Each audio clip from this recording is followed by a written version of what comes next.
supposed to add value to the country.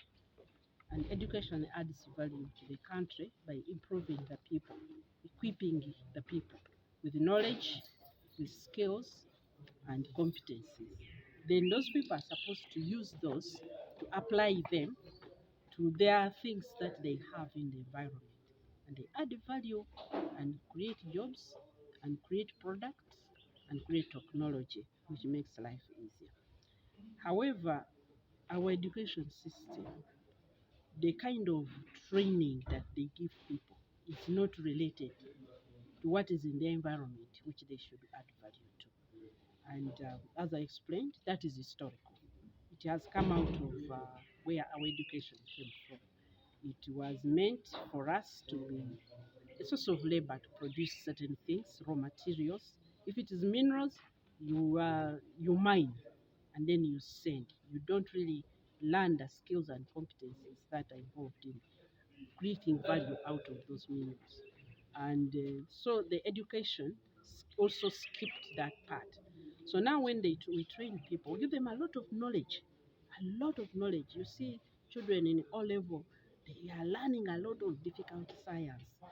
But when these people finish, especially those who have like skills that they are supposed to use now in adding value, it doesn't correlate, and those things are not there because we've not been working on them. For example, the industries which are coming out of value addition, they are not there.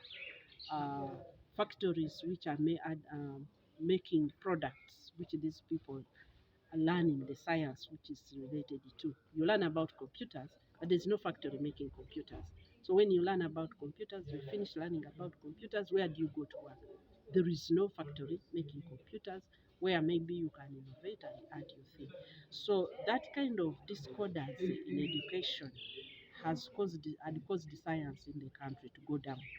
The people lost interest, the children lost interest because those people finish, they don't see them as gaining much. So the standards of science started going down.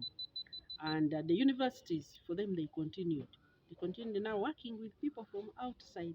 They do joint projects, research is funded from outside. So they give them those components, they generate knowledge, and that knowledge is used outside. While inside the country, we don't have anything. So the role now is to bring back uh, education to connect with the industrial value chains that we have. I say industrial value chain because every industry has a value chain of things. There are things which go into that industry. There are things that come out of that industry as the main product, but then there are things that come out as side products which also need to be turned into value. So every single industrial value chain ends up with a lot of multiple points that where we could create jobs, where we could create value for the country. If you don't understand industrial value chains, then you don't use them. I'll give you an example.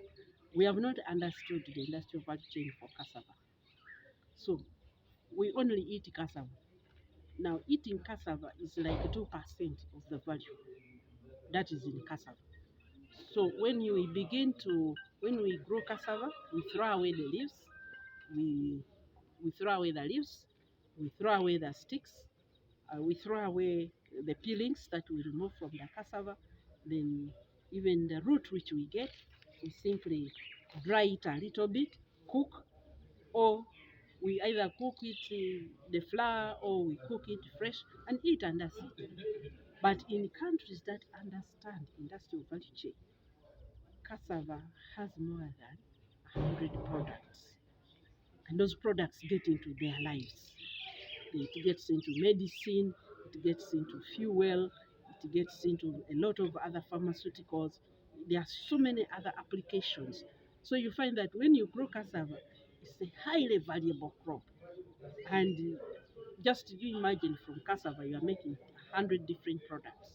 And every industry along the value chain is employing people. That's how you create jobs.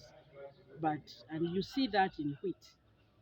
Wheat was made an industrial product because there is wheat grown in Ukraine, but you eat it here.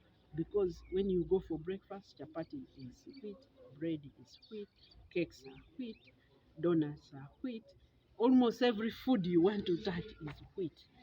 But there are some people who did that science and developed it, and now you grow wheat in Ukraine and sell it all over the world. You grow cassava in Uganda, you don't have anywhere to sell it because we have not grown the value chain. So this is what we are now driving education to do. Connect education to the value chains, and that's how we develop the economy. Who is Multiple entities are responsible for this. First, of course, the president is the vision there, but now he needs us to join.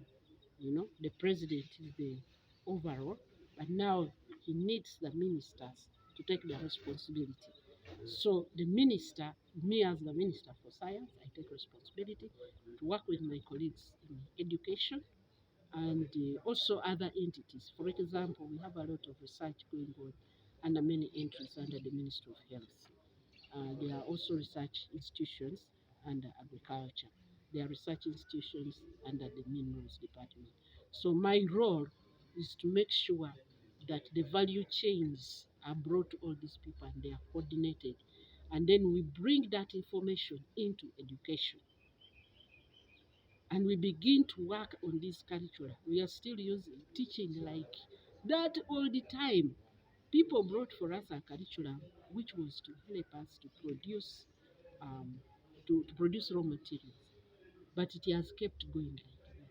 But education doesn't have all these other things to include in the new curriculum. So we need now to coordinate. What does minerals need? What does agriculture need? What does medicine need? And that is the information now we bring to education so that higher education can now craft curriculum which prepares people who will drive the industry for the change.